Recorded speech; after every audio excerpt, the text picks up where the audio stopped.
Parashat Haye Sarah, l'étude du Chumash avec Rashi. Aujourd'hui, on va étudier Be'ezrat Hashem le Rishon.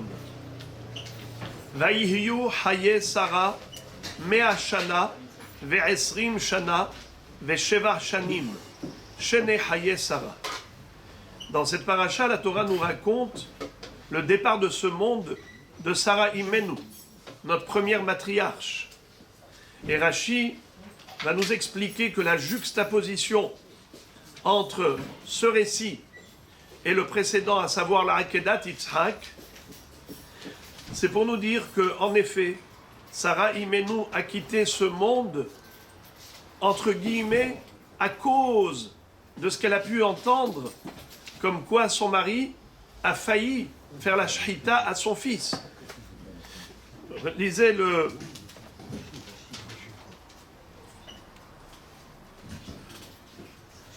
Je vous fais lire le Rashi, l'Ispod, les Sarah et l'Ivkota. Donc c'est pas le premier Rashi, c'est le Pasuk Bet, au milieu du Pasuk Bet. Donc c'est la colonne de gauche que vous avez ici. L'Ispod, les Sarah et l'Ivkota, pour prononcer un Hesped et pour pleurer Sarah, Rashi de dire Nismecha mitat Sarah la Akedat Yitzhak, les filles chez Aliede besorat Akedah, chez Nisdamet bena lishchita vekim'at shelo nishhat, parha nishmata mimena umeta. C'est-à-dire que la mort de Sarah est survenue suite à cette nouvelle qu'elle a eue. Quelqu'un lui a dit, tu sais, d'ailleurs c'était Og Melech HaBashan, le géant qui lui dit, je vois de loin un vieillard avec un couteau qui a ligoté un jeune homme et il est prêt à lui faire la shchita. Nizdamen bena li shchita. Vekim'at shelo nishhat. Alors parha nishmata. Le Or HaChaim HaKadosh nous dit quelque chose de très beau par rapport à ce pasouk. Parce qu'il y a a priori une redondance. Au début de la paracha, on dit Vayiyu Haye Sarah. Et à la fin du pasouk, il est écrit Shene Haye Sarah. Alors c'est la même chose. Tu me dis que la durée d'années de vie, la durée de vie de Sarah, c'était de 127 ans. Mea Shana, Ve'esrim Shana, Ve'sheva Shanim. Alors pourquoi est-ce qu'on répète deux fois? Vayiyu Haye Sarah, Mea Shana, Ve'esrim Shana, Ve'sheva Shanim, Shene Haye Sarah. Donc tu m'as dit, et la vie de Sarah fut de 127 ans, les années de vie de Sarah. N'est-ce pas un pléonasme, une répétition inutile? Pourquoi? Alors le Or HaChaim HaKadosh dit quelque chose de lumineux. Il dit qu'en fait, toute personne qui lit ça, qui lit ce Rashi, comme quoi c'est à cause de la Akedah que Sarah Imenu est décédée, alors il a tout de suite un pincement de cœur, en se disant quoi? C'est ça ce qu'elle méritait, la pauvre. Elle, qui a mérité d'avoir un fils de ce niveau de Akedat Yitzhak, et finalement, à cause de la Akedah, elle est morte. On se dit en plus, on aurait pu économiser cette mort. On aurait pu l'éviter si juste quelqu'un, ce monsieur-là, qui a été annoncé à Sarah, cet abruti, pourquoi il a été lui raconté? D'ailleurs, Hachamim, merci beaucoup. Hachamim nous enseigne qu'il n'est pas bon d'annoncer des mauvaises nouvelles. Celui qui annonce les mauvaises nouvelles s'appelle Ksil, abruti. Motzi diba hu Ksil. Il ne faut jamais annoncer des mauvaises nouvelles. Annoncer que des bonnes nouvelles. Alors maintenant, tu te dis, aïe, dommage, si seulement on n'avait pas fait ça. On aurait pu gagner quoi? La vie de Sarah, qu'elle ait une longévité. Eh bien, l'Or HaChaim HaKadosh dit, pas du tout. En réalité, c'est l'inverse qui s'est produit. C'est pas parce qu'elle a entendu la nouvelle de la Akedah qu'elle est morte, c'est parce qu'elle devait décéder que HaKadosh Baruch Hu lui a fait entendre la nouvelle de la Akedah. C'est-à-dire qu'en fait, HaKadosh Baruch Hu, il ne lui manque pas des moyens pour réaliser sa volonté. Si HaKadosh Baruch Hu veut retirer quelqu'un de ce monde, eh bien, Harbe Shlohim Lamakom, il peut y avoir une maladie, des accidents de voiture, il peut y avoir toutes sortes de choses. Est-ce qu'il manque des moyens pour Hachem de réaliser son plan? Pas du tout. Alors, simplement, c'est que, puisque le moment est arrivé pour elle, l'heure a sonné. Voilà pourquoi Akadosh Baruch Hu a fait en sorte quel est le choc émotionnel de l'annonce de la Hakeda. Donc c'est parce qu'elle devait quitter ce monde que Dieu lui a fait entendre cette nouvelle qui a déclenché le traumatisme. Alors, on comprend maintenant ce que veut dire la Torah. Vaïyu haye Sarah, mea shana ve'esrim shana ve'sheva shanim. Elle a vécu 127 ans, mais elle est morte à 127 ans. Pourquoi? Parce qu'elle a entendu la Hakeda. Alors tu vas te dire, aïe la pauvre, on aurait pu économiser cette mort, l'éviter. Je dis non, Shene haye Sarah. Depuis qu'elle est venue au monde, Akbar lui a donné une carte de crédit de 127 ans. Et maintenant, voilà, c'est épuisement du stock. Et de ce fait, la redondance. Voilà la raison de la des redondance. Vaïhiyu haye Sarah. Quelle est la valeur numérique de Vaïhiyu? Et ils furent. Vaïhiyu, ça veut dire et ils furent les années de vie de Sarah. N'est-ce pas? Vaïhiyu. Vav c'est 6. Yud 10. He 5. Yud 10. He. Pardon, Vav 6. Allez. 6, 10, 5, 10, 6. En tout, combien? 37. 37, 37. 41.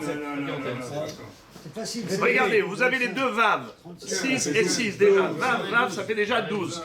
Vous avez les deux Yud. Yud, ça fait 20. 20 et 12, 32. Plus 5, 32 et 5, 37. Voilà. Alors, Vaïou, la valeur numérique, c'est 37. L'âge de Yitzhak, bravo. Vaïou Haye Sarah. À quel âge elle a eu Yitzhak? À 90 ans. À quel âge elle est décédée? 127 ans. 127 moins 90, 37. Vaïou Haye Sarah. La vie de Sarah, c'était les années de vie durant lesquelles elle a vécu avec son fils Yitzhak. Mais avant la naissance de Yitzhak, elle n'avait pas la joie de vivre comme elle a eu après la naissance de Yitzhak. Vaïou Haye Sarah. Exactement comme on dit pour Vaïhi Yaakov, Parashat Vaïhi. Yaakov Avinu est niftar à l'âge de 147 ans, n'est-ce pas? Il a eu 27 ans de plus. Il a vécu 17 ans. 17 ans ou 27 Bravo, 17 ans. 17 oui, ans avec qui? Avec Avec Yosef. Yosef. Combien de temps en tout? 17 ans? Vous êtes sûr? 27 ans. Il faut dire des Ah, choses. je me souviens plus. Il Alors, m'a mis il dans faut- le doute, oui, je suis Alors dans ne le parlez que si vous êtes sûr. Alors, 17 hein? et 17. Bravo. 17 et 17. À quel âge Yosef Hatzadik a quitté Yaakov Avinu quand il a été vendu par ses frères? 17 ans il avait. Mais Yosef ben Sheva Esre Shana à Yaroet et Hav Batson. Et lorsque son père l'a retrouvé, quel âge avait Yaakov Avinu en Égypte? 130 ans. 130 ans. À quel âge il est niftar? 147. 147. 147 moins 130, 17. Donc combien de temps Yaakov Avinu a vécu avec Yosef? 34 ans. Ah oui, parce qu'on compte les premiers Les 17. 17 Oui. premiers et les 17 derniers, ça fait en tout 34. Vaïhi, quelle est la valeur numérique de Vaïhi? 34. Mais il devait vivre plus longtemps. La Gemataria. D'accord. Donc on voit, Vaïhi, c'est 34 ans durant lesquels Yaakov a vécu avec Yosef, c'est les années de joie de vivre. Mais il avait quand même les enfants, il avait aussi la même joie. Comme Yosef, Oui, non. Yosef c'était le premier fils de Rachel Imenu, Ça, l'épouse son amour. pour laquelle il avait travaillé. Pendant combien de temps? 7 ans pour Rachel et 7 ans pour Léa. Rachel. Il a travaillé 7 ans pour Rachel et encore 7 ans pour Rachel. Ça fait en tout 14 ans. Vaïhi Yaakov. Alors là-bas aussi, Vaïhi, la valeur numérique de Vaïhi, 34. c'est 34. Ça correspond à ces années de joie de vivre. Quelles étaient ces années de joie de vivre? Eh bien, c'était les 34 ans qu'il a vécu avec Yosef, puisque Yosef avait 17 ans quand il a quitté la maison paternelle, et il a retrouvé plus tard, 22 ans plus tard, il a vécu avec lui encore 17 ans, 17 et 17, 34, la valeur numérique de Vaïhi. Comme on vient de dire maintenant, Vaïhiu, Haye Sarah, Vaïhiu Haye Sarah, Vaïhiu 37. 37, c'est les années de joie de vivre de Sarah Imenu, les années où elle était avec son fils Yitzhak, comme Yaakov avec son fils Yosef. Bon, la Torah s'exprime de manière bizarre. Mea Shana ve'esrim Shana ve'sheva Shanim. Au lieu de dire 127 ans, elle dit 100 ans et 20 ans et 7 ans. Pourquoi? Alors Rashi va nous expliquer tout de suite. Lisons le premier Rashi de la paracha. Vayiyu haye Sarah, mea shana, ve'esrim shana, ve'sheva shanim. Lekach nirtav shana bechol klal u klal.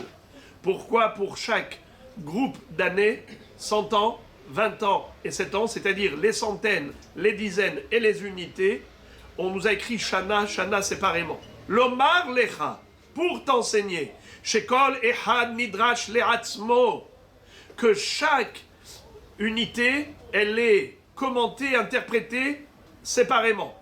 Bat mea ke bat esrim lehet. Ma bat esrim lohat a, sharena bat onshin, af bat mea belohet. Ou bat esrim ke bat sheva le yofi. À l'âge de 100 ans, elle était comme à 20 ans. Dans quel sens? C'est que nous savons que ici, dans le tribunal terrestre, une personne est jugée et condamnée, elle est tenue responsable pour ses actions qu'à partir de l'âge de 13 ans pour un garçon, 12 ans pour une fille. Tandis que dans le Beddin Shel Ma'ala, dans le tribunal céleste, on ne condamne une personne et on la tient responsable qu'à partir de 20 ans.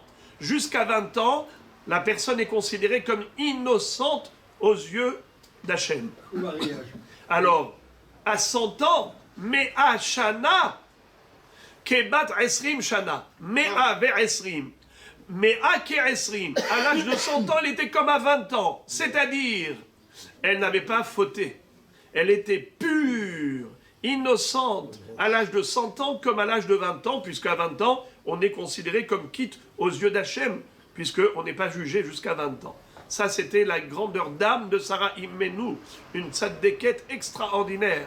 Jusqu'à 100 ans, elle était comme à 20 ans. Et après, à 20 ans, comme à 7 ans. C'est-à-dire, ça veut dire quoi à 20 ans comme à 7 ans? Elle était a priori Léofi. Rachidi Léofi. Ça veut dire quoi? Qu'elle était aussi belle à 20 ans comme à 7 ans. Quand est-ce qu'une fille est plus belle? À 20 ans ou à 7 ans? Évidemment, à 20 ans. Elle est formée. À 7 ans, c'est encore une petite fille. Alors, que veut dire Bat Esrim Kebat Sheva Léofi? Les commentateurs expliquent une petite fille de 7 ans n'accorde pas d'importance à la beauté. L'aspect esthétique devient important aux yeux de la femme quand elle devient majeure, quand elle grandit, et c'est là qu'elle commence à considérer que l'apparence, c'est la chose essentielle dans sa vie. N'est-ce pas? En Isha et là les yofi. Pour elle, la beauté, l'aspect esthétique, c'est ce qui est essentiel. Eh bien, Sarah Imenou, elle était tellement tzadékette que même à l'âge de 20 ans, elle accordait peu d'importance à l'aspect extérieur. Elle était belle naturellement, comme lui a dit Avraham Avinu. Après tout ce long voyage, normalement, toute personne normalement constituée, après ses périples, eh bien, fatiguée, perd de sa beauté, le teint pâlit, et ainsi de suite. Eh bien, toi, avec tout ce qu'on a fait, tu es aussi belle. C'est pour ça que j'ai peur que là-bas en Égypte, qu'ils te prennent, et ainsi de suite, qu'ils me tuent pour te prendre. Ce qui veut dire que Sarah était très belle, et malgré tout, la beauté n'était pas l'essentiel dans sa vie. Pour elle, l'essentiel, c'était de servir Hachem. Alors, que faire avec la beauté? Le Gaon de Vilna nous dit que dans Eshet Ha'il Mi'imtza, on dit à la fin comme ça: Sheker Achen, Vehevel Ayofi, Ishair At Hashem, Hitit Halal. La beauté, le charme, c'est du mensonge. Sheker Hachen, Vehevel Ayofi. La beauté, c'est vanité. Ishair At Hashem, une femme qui craint Dieu, Hitit Halal. Elle pourra être louée, mais est digne de louange. Question, pourquoi il y a écrit le mot hi? On aurait pu écrire Ishair At Hashem, Tit Halal. Une femme qui craint Dieu mérite des éloges. Pourquoi tu dis hi tit halal? Elle méritera des louanges. Mais tu m'as déjà donné le sujet. Pourquoi rajouter le pronom personnel? On ne dit pas hi quand tu m'as déjà parlé de Ishair At Hashem. Il dit quelque chose de très fort. Il dit en réalité, même la beauté et même le charme peuvent prendre de la valeur lorsque c'est associé à la crainte d'Hachem. Une femme qui a des valeurs spirituelles, alors même ses qualités physiques prennent de la valeur du coup. Sheker, achen, velayofi. Le charme et la beauté, c'est du mensonge et vanité. C'est seulement lorsque c'est déconnecté d'une valeur spirituelle. Par exemple, la femme, elle se sert de cela, malheureusement, pour fauter. Alors, ça n'a pas d'importance. D'ailleurs, regardez, qu'on a parlé de la beauté de Sarah Imenu, de Rivka Imenu, de Rachel Imenu, Enele Arakot, Targumon Kelos, les yeux de Léa étaient doux. Il nous dit, ils avaient été beaux. Donc on a parlé de la beauté de nos 4 matriarches. Sarah, Rivka, Rachel et Léa. On n'a pas parlé de la beauté de Dina. Pourquoi? Eh bien parce que la beauté de Dina, ça lui a valu d'être kidnappée par qui? Shechem ben Hamor. Elle est sortie à l'extérieur. Batetsedina bat Léa li'od bibnota haaretz. Vayarota Shechem ben Hamor. Et il a pris de force, il a violé. Et on sait qu'est-ce que la pauvre, qu'est-ce que ça lui a causé. Et alors une beauté qui entraîne du négatif n'est pas digne de louange. Voilà la raison pour laquelle, en effet, voilà la raison pour laquelle on nous a parlé que de la beauté des imahot, parce qu'elles se sont servies de cette beauté pour faire plaisir à leur mari. Regardez comment elle était pudique. Quand le malach, qui s'est présenté comme un homme, demande à Abraham, où est ton épouse Sarah? Aïe Sarah Ishtecha. Qu'est-ce qu'il répond? Hineba ohel. Elle se trouve dans la tente, elle est pudique, elle est réservée. Comme les Havdil, la reine Élisabeth. Elle ne s'exposait pas partout. Elle était toujours réservée. Elle ne sortait que de temps à autre, et même quand elle sortait, entièrement couverte, avec des gants, avec un couvre-chef. Pourquoi? Noblesse oblige. Ça, c'est Kol Kevuda Bat Meler Penima. C'est une preuve de noblesse. C'est digne de royauté. Une Bat Israël, c'est une princesse. C'est une Bat Meler. Alors, on retrouve chez les 4 imahot, Ba'ohel, Ba'ohel, Ba'ohel. Chez toutes, on parle de Ohel. Et les Chachamim de dire que ça met en relief le caractère de pudeur et de décence, de tzni'ut, de kedusha de nos matriarches. Donc voilà pourquoi, à l'âge de 20 ans, comme à l'âge de 7 ans pour la beauté, ça veut dire que même à 20 ans, elle considérait la beauté comme une fille de 7 ans, c'est-à-dire innocente.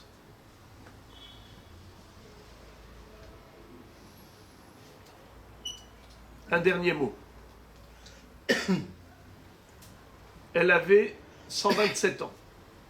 Rashi dit Shene Haye Sarah, Kulan Shavin Letova. Toute sa vie était égale Letova. Qu'est-ce que ça veut dire que les 127 ans étaient égaux pour le Tov? 2 explications. Première explication, c'est qu'elle n'a fait que du bien. Toute sa vie, c'était que faire du bien, faire du bien, faire du bien.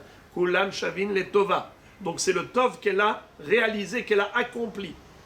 Mais autre chose, Letova, c'est que toute sa vie, c'était du bonheur qu'elle a reçu d'Hachem. Elle a vécu que du bonheur. Ah bon? Pourtant, elle a surmonté 10 épreuves avec Abraham Avinu. C'est-à-dire, elle a accompagné Abraham Avinu durant toute sa vie. Sa vie était parsemée de difficultés. Elle était stérile pendant 90 ans. Elle a eu des histoires avec Agar. Elle a été prise par Abimelech. Et il a fallu des miracles pour ne pas que ces rois ne puissent la toucher. Donc elle l'a enduré pas mal de souffrances et d'épreuves. Comment peut-on dire que toute sa vie, c'était que du bonheur? Réponse, toute sa vie, elle a dit « Gamzo letova ». « Kulan shavin letova ». Tout ce qu'elle vivait, elle disait « ça aussi c'est pour le bien, ça aussi c'est pour le bien ». Quelqu'un qui dit toujours « Gamzo letova », il ne vit que du bonheur. Parce qu'il ne se pose jamais de questions. Mais pourquoi Hachem a envoyé ça et pourquoi ça m'arrive? Mais non, si Dieu a décidé, c'est que c'est forcément pour le bien. Kulan shavin letova. Pasuk bet. Vatamot Sarah bekiryat arba Hebron beretz Kenaan vayavo Avraham lispod le Sarah velivkota. Sarah est décédée à Kiryat Arba et Hebron. La ville de Hebron porte également le nom de Kiryat Arba. La région des 4. C'est quoi le secteur des 4? Rashi nous dit 2 Pirushim. על שם 4 ענקים שהיו שם, אחימן, ששי וטלמי ואביהם. Il y avait 3 frères géants, fils de géants. Un s'appelait Sheshai, l'autre Talmai, et l'autre Ahiman, et leur père, tous des géants. D'ailleurs, leur nom indiquait leur force physique. Ahiman, Sheshai, Talmai. Ahiman, Ahi, mon frère, Man, Mi, qui est plus fort que moi? Il montrait ses biceps, il disait, dis-moi, qui est plus fort que moi? Superman, Ahiman. Sheshai, c'est quoi Sheshai? C'est les lettres de Shaïch. Shaïch, c'est le marbre. Tu touches du marbre, tellement il était fort. Et Talmai, Telem. C'est quoi Telem? C'est des sillons. Quand il marchait, il écrasait la terre, il faisait des sillons en comprimant la terre avec ses pas. Tellement il était fort. Et leur père. Donc cet endroit là où ils habitaient a porté le nom de ces gens qui étaient d'une réputation universelle. Kiryat Arba. Mais deuxième pirouche, nous dit Rachid, d'abord Aher, al Shem Arba Zukot Shenikberu Sham Ish ve'ishto. Adam ve'Hava, Abraham ve'Sara, Yitzhak ve'Rivka, Yaakov ve'Léa. C'est-à-dire que dans cette ville, on a le caveau des patriarches, Me'arat Amarpela, et qui se trouve inhumé là-bas, à Kiryat Arba, les 4 couples. Adam Arishon avec Hava, Abraham Avinu avec Sarah, Yitzhak Avinu avec Rivka, et Yaakov Avinu avec Léa. Kiryat Arba et Hebron. Alors Hebron, c'est le mot du Hibour. Hibour, c'est-à-dire les couples qui étaient toujours unis. Hebron, le mot Hebron, la ville de Hebron, elle rappelle le Hibour. Mais, comme nous le verrons aussi, c'est que Abraham Avinu a tenu à acquérir cet endroit. On va voir tout de suite qu'il va acheter ce lieu pour enterrer là-bas Sarah Imenu. Et il va demander à ce que lui aussi soit inhumé là-bas. Et c'est comme ça que leurs enfants et petits-enfants, et Adam Arishon, pourquoi ils ont choisi ce lieu? Dans la Kabbalah, on nous explique que au moment de la mort, toutes les Neshamot, elles passent par là. Ça veut dire que, ici à Hebron, se trouve le passage de ce monde terrestre au monde céleste. Les Neshamot, elles passent par ce lieu-là où se trouvent enterrés les Avot HaKedoshim. Et donc c'est là où se trouve le Hibour. Le Hibour entre le ciel et la terre. Lorsque la Neshama se trouve sur terre et elle rejoint le ciel, ce Hebron-là, ce Hibour, se fait par le biais de Hebron. Alors, maintenant, on va voir comment Abraham Avinu va tout faire pour enterrer Sarah là-bas. Mais d'abord, vous avez remarqué que le kaf, le petit kaf de Velivkota, Abraham Avinu est venu pour faire une oraison funèbre et pour pleurer Sarah. Et pourquoi alors il y a un petit kaf? Il a pleuré un peu, pas trop. Alors, le Rav Ovadia Yosef Zatzal, quand il avait perdu son fils, Rabbi Yaakov Yosef, Gaon Atsum, il était comme son père. Lui est décédé du vivant de Rabbi Ovadia Yosef. Alors, il y avait le Rav Mordechai Ezrahi Shalita qui est venu lui rendre visite. Et il a dit à Rav Ovadia, pourquoi les Ashkenazim ne disent pas comme les Sfaradim, Mina Shamaim Tenuhamu, que du ciel on vous envoie la consolation? Pourquoi les Ashkenazim disent Hamakom Yenachem Etrem, Aim She'ar Aveletzion Birushalayim, Velot Osifu Leda Avaron, que Akadosh Baruch Hu, qui s'appelle Makom, vous console et que vous ne connaîtriez plus de malheur et ainsi de suite. Mais pourquoi on appelle Hamakom Akadosh Baruch Hu? C'est vrai qu'il porte le nom de Makom. Baruch Hamakom Baruch Hu. Baruch Shenatan Torah Le'amo Israël Baruch Hu. Dans la Haggadah de Pessah. Alors pourquoi ici on l'appelle Makom? Hamakom Yenachem Etrem. Le Rav Ovadia lui a dit, vous voulez écouter une réponse? Je vais vous donner la réponse. Il lui a dit, pourquoi il y a un petit kaf dans Velivkota? Avraham est venu faire un espède à Sarah et l'a pleuré. Mais pourquoi un petit kaf? Parce qu'il a pleuré un peu, pas beaucoup. Il dit comment? Avraham Avinu qui aimait tellement Sarah. Sarah qui l'a accompagné durant toute sa vie. Sarah Imenu qui était supérieure à Avraham Avinu en prophétie. Il pleure pas beaucoup pour Sarah, pour le décès de Sarah. Il lui a dit, si on pleure pas pour Sarah, alors pour qui on va pleurer? Il lui dit comme ça. Akadosh Baruch Hu a eu pitié d'Avraham. Pour le consoler, il lui a montré une vision prophétique, comment la Neshama de Sarah Imenu était accueillie dans le Gan Eden, dans les mondes célestes, royalement.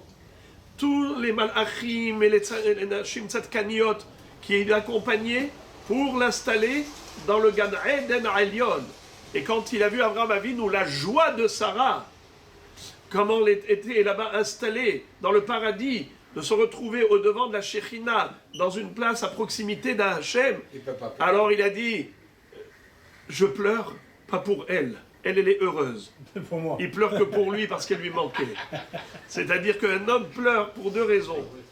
Pour la personne qui est partie et pour elle-même qui souffre. Alors lui, il n'avait pas la deuxième raison. Il n'avait qu'une seule. Pourquoi? Parce qu'il a vu le Makom. Il a vu l'endroit dans lequel sa Neshama a été installée. Alors c'était une semi-consolation. C'est pour ça que le kaf est petit. Vayakom Avraham me'al pene meto. Avraham Avinu, après avoir pleuré et prononcé l'oraison funèbre, il se lève, comme Avraham et Alpene Meto Vaidaber, El Benehet les morts. Ger Vetoshav Anochi Imachem. Tenuli Ahuzat Kever Imachem, Vekbera Metim Ilefanai. Il s'adresse aux habitants de la ville de Het et il leur dit, écoutez-moi bien, je voudrais enterrer. Il voulait enterrer son épouse là-bas.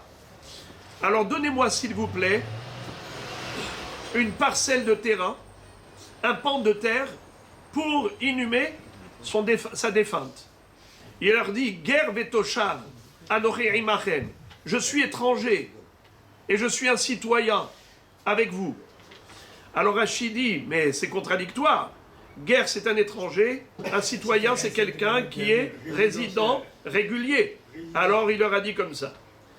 Ger meretz acheret venitia shavti imachem. Premier pirouche, le pshat, c'est que je suis venu d'ailleurs, mais maintenant je me suis installé ici, je fais partie intégrante de la société. Midrash Agada, deuxième pirouche au nom du Midrash d'Irachi. Im tirtsu areniger ve'im lav ehye toshav etelena minadin. She'amar li HaKadosh Baruch Hu lezar'acha eten et haaretz hazot. C'est-à-dire, si vous acceptez de me vendre une parcelle de terrain, Hebron, alors moi je me considère comme un étranger, je paye le prix.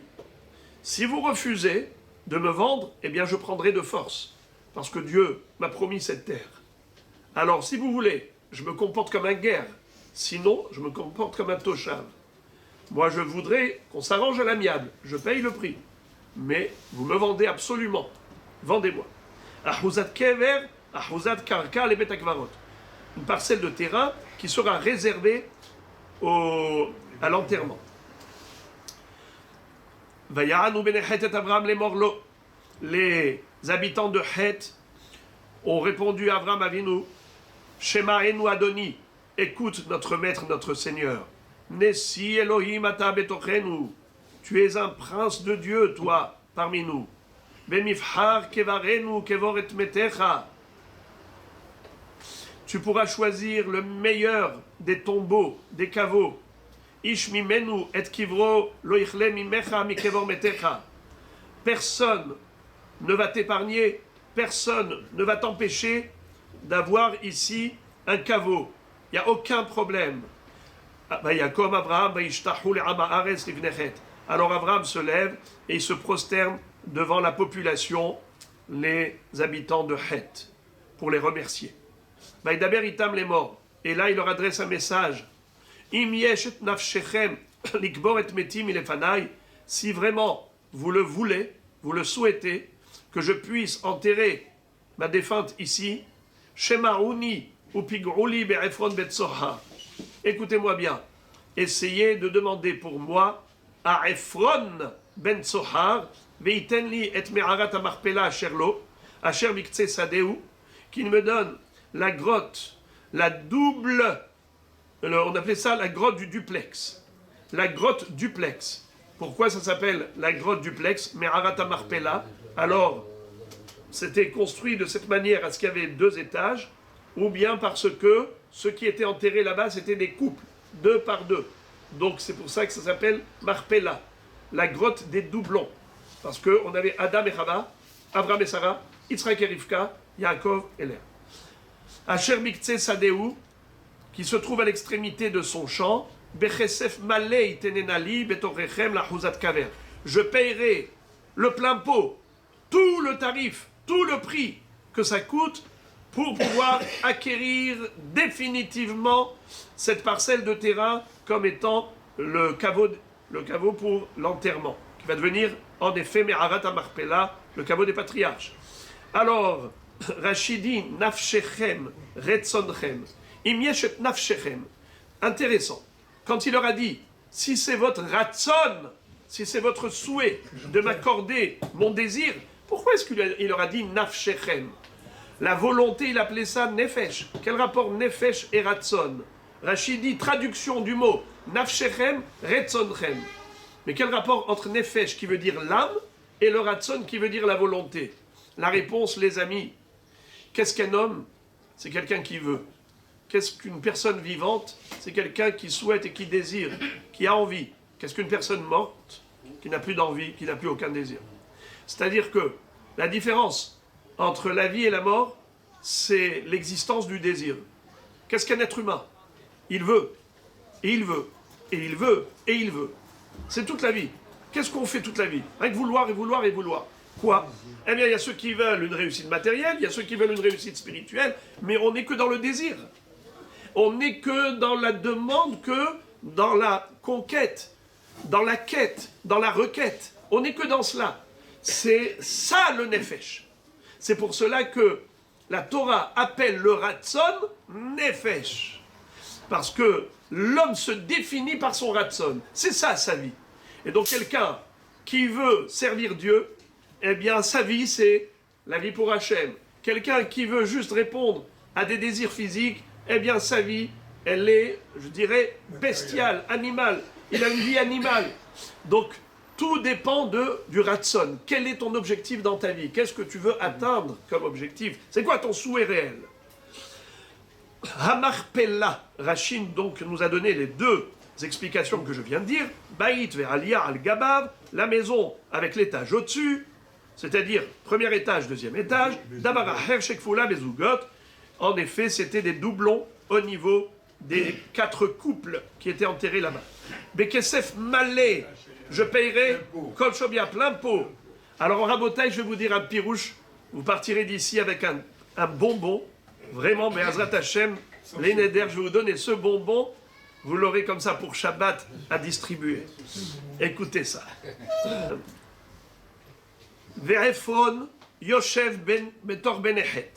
Donc lui, Abraham, a demandé aux gens de solliciter Ephron afin qu'il accepte de lui vendre cette parcelle de terrain. Là où il y avait la Me'arat Marpella. Ve'efron Yoshev Betor Benechet. Ephron était installé et résidait parmi les Benechet. Rachidi Yoshev s'écrit sans le vav.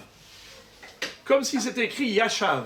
Yashav, ça veut dire qu'autrefois, il était fondu dans la masse de la population. Mais voilà que le jour où Abraham Avinu a eu besoin de lui, ce jour-là, qu'est-ce qui se passe? On l'a nommé le maire de la ville de Kiryat Arba de Hebron. Oh là là, Ephron a été élu comme le nouveau maire de cette ville. Pourquoi? Akadosh Baruch Hu a dit, je ne veux pas qu'Abraham, mon serviteur, ait affaire à quelqu'un d'ordinaire. Si déjà il doit y avoir une transaction commerciale, il faut que ça corresponde à la noblesse, à la haute dignité d'Abraham Avinu. C'est pour cela que ce jour-là, il est devenu le maire de la ville. Comme ça dit Rashi. Oto ayom minuhu shoter alehem mipene hashivuto shel Abraham shehayat tzarich lo ala ligdula. Lechol ba'e sha'ar iro shekulam batlu mimelachtan uba'u ligmol chesed le Sarah. Rashi nous dit que en l'honneur de Sarah, tout le monde a fermé le magasin, la boutique, et toute la population local est arrivé pour témoigner leur sympathie envers Avraham Avinu et le kavod qu'ils avaient pour Sarah Imenu. Alors, Avraham Avinu va dire Lo Adoni, Shema'eni, non mon maître, écoute-moi bien, Asade Natatilach, Ve'ame'ara Sherbo, Lecha Netatia, Le'ene Bene'ami Netatia Lach, Kevor Metecha. C'est Ephron qui parle à Abraham et il lui dit toi tu veux acheter, tu as dit Bekesef Malé, tu es prêt à payer plein pot, pas question que tu payes, je te l'offre gratuitement le caveau des patriarches. Hein? Large. Regardez Rabotai, mais Avraham Avinu est très très fin et il arrive à comprendre qu'est-ce que veut réellement cet homme. Regardez ça. Vaishtahu Avraham lifnei Amaretz, Avraham se prosterne devant la population. Vaidaber el Ephron beoznei Amaretz les morts, et devant tout le monde, il se met à adresser un message à Ephron et il lui dit Ach imata lu shema'ini, toi s'il te plaît, pourvu que tu m'écoutes, accepte ma proposition. Natati kesef hasade kach mimeni ve'ekbera et meti shamma.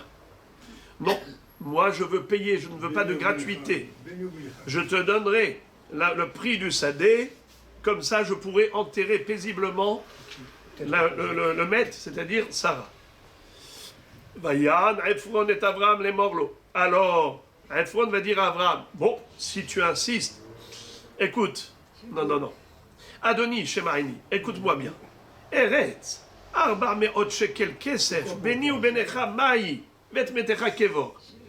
Au lieu de lui dire, non, je t'offre gratuitement le terrain, il dit, un terrain qui ne coûte que 4 millions, qu'est-ce que c'est entre nous? Avraham avait nous dit, attends, pourquoi est-ce qu'il a donné là le montant, le prix que ça coûte? C'est qu'en fait, il veut toucher cet argent, et en effet, on parle ici de Arba Me'ot Shekel Kesef, 400 shekels, c'est pas 400 shekels d'aujourd'hui, c'était Kanterin Gedolim. Il s'agissait d'une somme astronomique. Alors, Avraham Avinu dit, Avraham était riche. Et justement, Hachamim nous disent que Ephron était jaloux d'Avraham. Et justement, il a porté ses yeux sur la richesse d'Avraham. Vous allez voir quelque chose d'extraordinaire. Vaishma Avraham el Ephron. Alors, Rachidi, Beni ou Benecha, Ben Shne Ohavim Kamonu, Maï Hashuva Liklum. C'est-à-dire, laisse tomber la vente. Vas-y, je te donne gratuitement. Rabotaï, juste une parenthèse parce que c'est assez sympathique. Juste, quelle est la lettre qui est au milieu de Abraham? Hein? Ah bon? Regardez bien, quelle est la lettre du milieu d'Abraham? Il y a 5 lettres. Resh. Quelle est la lettre du milieu de Ephron? Il y a 5 lettres. Resh. Resh, quelle est la valeur numérique de Resh? 200. 200 et 200, ça fait 400. Beni ou Benecha, Maï, Arba Meot Shekel Kesef. Beni au milieu de mon nom. Benecha au milieu de ton nom, ça fait Resh et Resh, donne 400. Bekitsour, bon, je vais faire la parenthèse, ça c'est juste une parenthèse. Alors, regardez ça, il va lui dire, Metecha Kevo. Vaishma Avraham el Ephron, Avraham comprend les sous-entendus.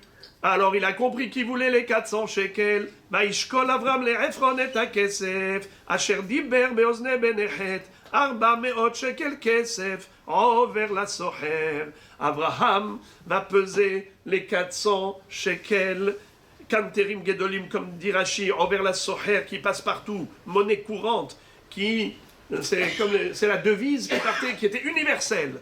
Il lui a donné. Alors, Moray Verabotai, il lui donne. Yofi.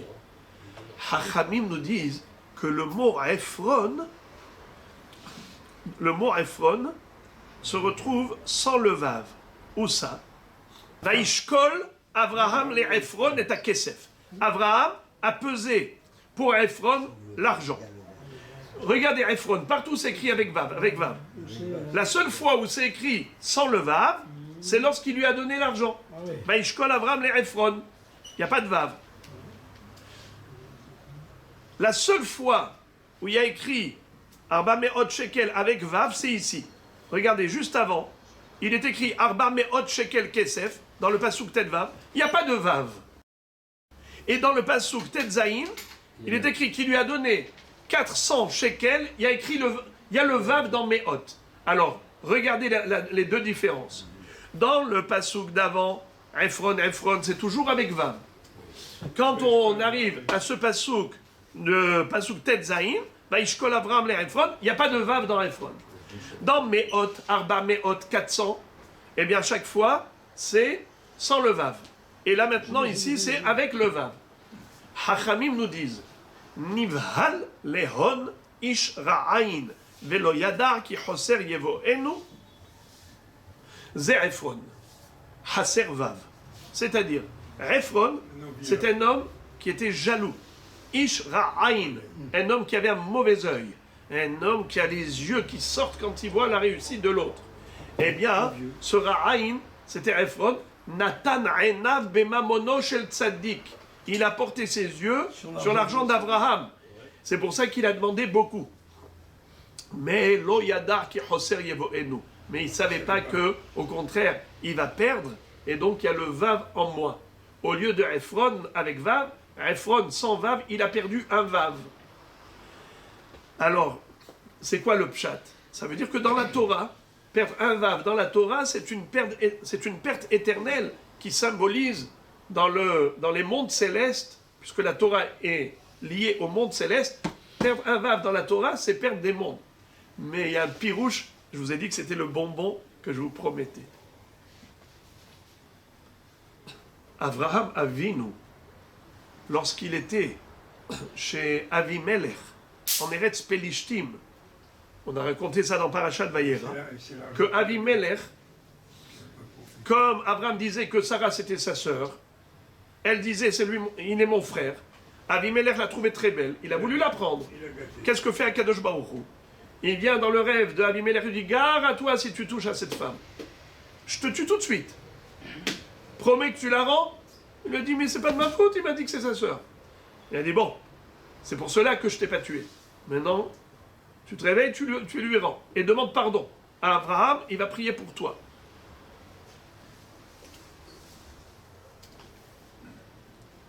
Avimelech va dire je voudrais payer des indemnités. Comme je l'ai prise et j'ai failli la prendre, alors maintenant je te donne 1000 shekels. Elef kesef natati le'ahir inehu lach kesut enaim.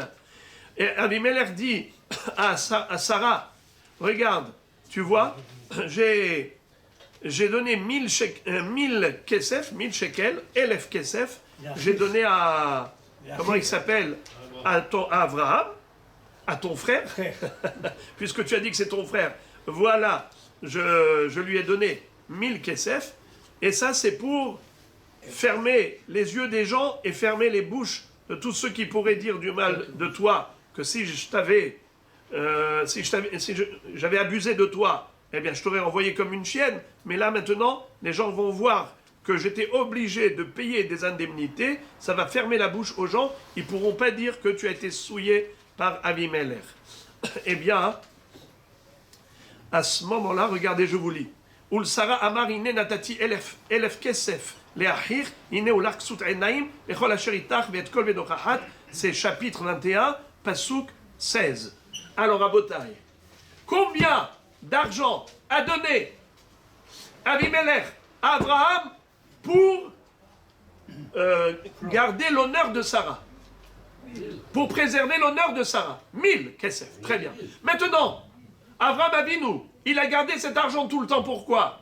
Pour montrer, sachez que Avimelech n'a pas touché à ma femme Sarah. Voilà les 1000 kesef. Mais maintenant Sarah est décédée, qu'est-ce qu'il a besoin de cet argent? Il ne veut pas profiter de l'argent de Avimelech.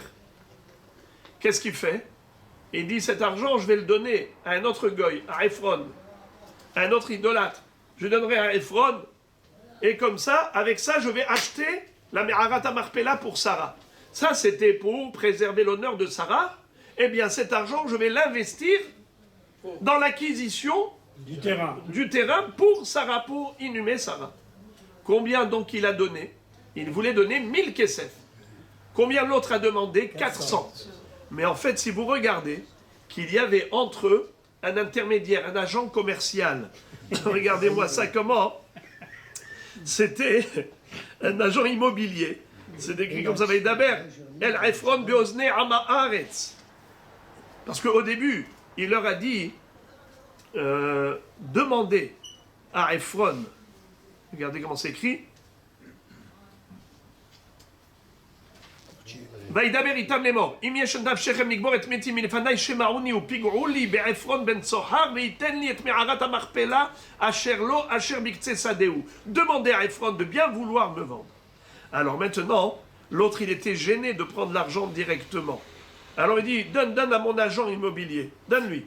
וישמע אברהם אל עפרון, וישקול אברהם לעפרון את הכסף אשר דיבר באוזני בדחת, 400 שקל כסף, envers la soher. C'est quoi envers la soher? L'argent est passé par le soher. Soher c'est quoi? C'est le commerçant. Le commerçant. Donc le notaire, celui qui était le soher, l'agent commercial, et Abraham Avinu lui a donné 1000 shekels pour donner à Ephron. Ephron, qu'est-ce qu'il a reçu? Que 400. Combien il manque? 6. Vav, c'est combien? 6. Alors, Abraham, quand vous voyez, il a donné Arba Me'ot. C'est écrit Arba Me'ot avec un Vav. 400 plus Vav plus 600, ça fait 1000. Combien l'autre il a reçu? Arba Me'ot avec un Vav en moins. Pourquoi? Ephron Haser Vav. Parce qu'il était Ra'ain. Parce qu'il était jaloux de l'argent du tzaddik, et que lui a dit, tu ne vas pas profiter de ça. Ça va passer chez l'agent commercial, tu l'auras jamais toi. Ephron, la valeur numérique de Ephron sans le Vav, c'est 400. Et Ra'ain, nous dit le Kliyakar, c'est aussi 400. Le Kliyakar dit que le chiffre 400, c'est le chiffre des Rechaim. Il dit par exemple, à Esav, quand il est venu attaquer Yaakov Avinu, avec combien de soldats? 400. Il dit que c'est le chiffre du Aïnara. D'ailleurs, Aïnara, en valeur numérique, c'est ça, 400. Ra'ain. Aïnra. Alors, ça veut dire que quelqu'un qui essaye de faire le malin, s'il était droit et s'il était vraiment intègre, tu voulais vraiment offrir à Abraham Avinu, tu n'étais pas jaloux de son argent, tu as trouvé l'occasion de pouvoir maintenant l'escroquer, eh bien, au contraire, tu aurais eu la bracha. Et les 1000 kesef qu'Abraham avait donnés, tu les aurais reçus. Mais maintenant, Nibhal Lehon Isra'ain, Velo Yadar ki Hoser Yevoenu. Hoser, ça veut dire Hitsaron. Il a perdu au lieu de gagner. Je termine le sujet en 2 secondes. Yakom Seder Ephron Asher Bamarpela, Asher Lifne Mamre, Hasadeh Vamerara, Asher Bo Bechol Haaretz, Asher Basadeh, Asher Bechol Gevulo Saviv. Eh bien, figurez-vous, la Torah nous dit que le Sadeh, il s'est levé. Ce Sadeh qui se trouvait dans la plaine de Mamré s'est levé avec la Merara. Bechol Haaretz, Asher Basadeh, avec tous les arbres, Asher Bechol Gevulo Saviv, les Abraham, les Mikna, les Aine, Benechet, Bechol Vaesh, Ar, Iro. Il y a le Pshat et il y a le Drash. Le Pshat, ça veut dire que désormais, ce n'était plus l'acquisition, ce n'était plus la propriété de Ephron, c'est devenu la propriété d'Abraham. Ça s'appelle une transaction commerciale. Il y a comme Asadé et Abraham les Mikna. Les 2 psukim sont liés. Mais Rachid dit que, après tout, la Torah les a séparés en 2 psukim. Quand vous lisez le premier pasuk, vous ne comprenez pas ce qu'il veut dire. Vayakom seder Ephron asher bamarpela asher lifne mamre hasadeh ve'amerara asher bo vechol haaretz asher basadeh asher bechol gevulo saviv. Si vous ne lisez pas la suite, vous ne comprenez pas ce que ça veut dire. Le sadeh, il s'est levé. On dit Rashi, tekuma haitalo sheyatsa midehediot venichnas le yad melech. Qu'est-ce que ça veut dire? Le champ, il a eu un grand zérout. C'était un champ qui appartenait à un rachat comme Ephron, et aujourd'hui ça appartient à un tzaddik comme Abraham Avinu. Le champ, qu'est-ce qu'il est content? C'est le champ du champ. Le champ, il est heureux, il a eu maintenant une promotion. Ça y est, il est devenu l'acquisition d'un tzaddik. Vayakom hasadeh, tekuma haitalo. Vaharechen kavar Abraham et Sarah ishto. Ensuite, Abraham a enterré Sarah, son épouse, El Merarat Seder Marpela, Asher Alpene Mamre, Alpene Mamre, Hi Hebron Beretz Kenaan, Vayakom Asadeh Ve'Amerarat Asher Bo Abraham Lachuzat Kaver, Me'ed Benechet. Et depuis, c'est devenu la propriété d'Abraham Avinu devant tout le monde, c'est-à-dire que Abraham Avinu, n'a pas perdu la tête malgré le décès de son épouse. C'est-à-dire qu'il a été capable de réaliser une transaction commerciale en veillant à tous les détails pour pas qu'un jour il revienne en disant « Mais attendez, ça va, il a enterré Sarah, c'était que pour Sarah, mais après, ça y est, il faut laisser la place pour les autres. » Non, non, non, non, non. Avraham Avinu a été Mevarer Mikro Shel Tzaddik. Et ça, c'était la 10e épreuve d'Avraham Avinu. C'est que il a été à la Rakedat Yitzhak. Il revient, il retrouve sa femme, au lieu de revenir lui dire « Regarde, mon épouse, quelle zéchout on a eu de faire la Rakedat Yitzhak. » Il revient, et qu'est-ce qu'il trouve? Sa femme qui est décédée. Il aurait pu se révolter directement. « Zotora bezosrava » c'est ça la récompense, après avoir fait une Rakedah. Eh bien, Avraham Avinu n'a pas dit ça. Il a accepté ce qu'Akshborou a fait, mais regardez à quel point il a accepté, c'est qu'il a été capable de réaliser une telle opération immobilière avec tous les détails et toutes les clauses, de manière à ce qu'elle soit vraiment bien ficelée, cette transaction commerciale, qu'elle soit irrévocable, bien verrouillée. Ça montre combien Avraham Avinu, il a les droits devant Hachem. Ce qu'Akshborou décide pour lui, il disait toujours Gamzo Letova.